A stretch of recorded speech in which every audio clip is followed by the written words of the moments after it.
আসসালামু আলাইকুম বন্ধুরা, ইয়াসমিন লাইফস্টাইল কুকে আপনাদের সকলকে জানাই ওয়েলকাম। বন্ধুরা, আজকে আমি নিয়ে চলে এসেছি আপনাদের জন্য বেবি সুইট মিষ্টির রেসিপি। এটি আমি যেভাবে বানাচ্ছি এইভাবে বানালে কিন্তু একদম পারফেক্টভাবে বানিয়ে নিতে পারবেন। চলুন তাহলে কিভাবে বানাচ্ছি দেখে নেওয়া যাক। প্রথমে আমি নিয়ে নেব 1 কাপ মতো গুঁড়ো দুধ, আর নিয়ে নেব 1 চামচ ময়দা, আর নিয়ে নেব 2 চামচ সুজি,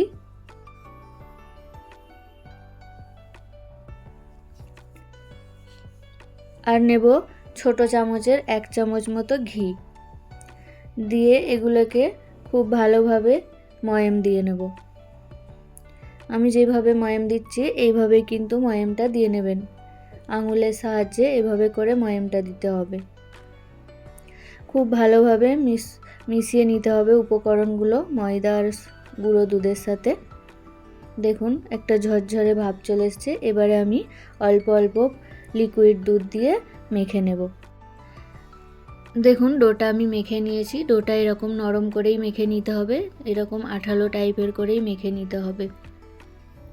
বেশি শক্ত মাখলে কিন্তু মিষ্টিগুলো শক্ত হয়ে যাবে, নরম হবে না। এবারে আমি 10 মিনিটের জন্য ঢাকা দিয়ে রেখে দিলাম। দেখুন কতটা দুধ লেগেছে, 1 কাপের থেকে কিন্তু 4 ভাগের 1 ভাগ দুধ লেগেছে। 10 মিনিট বাদে আমি ফিরে এলাম। দেখুন ডোটা অনেকটাই কিন্তু শক্ত হয়ে গেছে।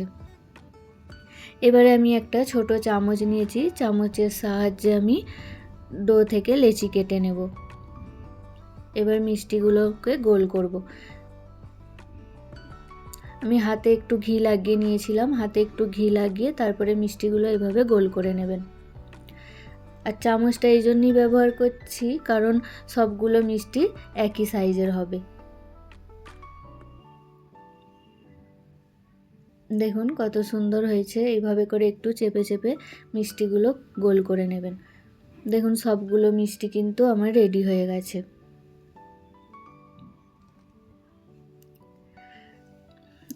এবারে আমি তেলটা গরম করতে দিয়েছি। তেলটা কিন্তু খুব গরম হবে না, হালকা গরম হবে। সেই সময় সব মিষ্টি আমি তেলের মধ্যে দিয়ে দেব। সবগুলো মিষ্টি আমি একসাথেই ভেজে নেব কারণ আমি এখান থেকে 3টে কালার মিষ্টি বানাবো।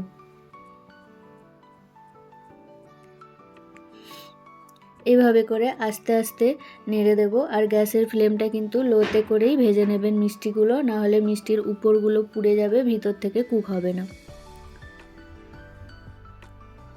এইভাবে করে হালকা হাতে নেড়ে দেবো, চামচ দিয়ে নেড়ে ভেজে নেব। দেখুন অফ হোয়াইট কালার হয়ে গেছে। এখান থেকে আমি কিছুটা মিষ্টি তুলে নিচ্ছি। এবারে আবারও 2-3 মিনিট ভেজে নেব, দিয়ে এরকম গোল্ডেন কালার হয়ে যাবে। এখান থেকে কিছুটা মিষ্টি আবার তুলে নেব। এবারে আমি সবগুলো মিষ্টি একটু বেশি করে ভেজে তারপরে তুলে নেব। দেখুন এইভাবে ভেজে নিয়েছি, এবার তুলে নিচ্ছি। মিষ্টির কালারটা দেখে বুঝতে পারছেন, এইভাবে করে ভেজে তুলে নিতে হবে। দেখুন সবগুলো মিষ্টি আমি ভেজে নিয়েছি, 3 রকমের কালার হয়েছে। এইভাবে সব মিষ্টি ভেজে নিতে হবে। এবার এগুলো সাইডে রেখে আমি সিরাটা বানিয়ে নেব। সিরাটা বানাতে ফ্রাইং প্যানের মধ্যে আমি নিয়ে নিলাম 1 কাপ চিনি, আর নিয়ে নিলাম 1 কাপ পানি দিয়ে খুব ভালোভাবে মিশিয়ে নিতে হবে। দিয়ে চিনি আর পানিটা ফুটে উঠেছে। এবারে আমি দিয়ে দিলাম একটা এলাচ।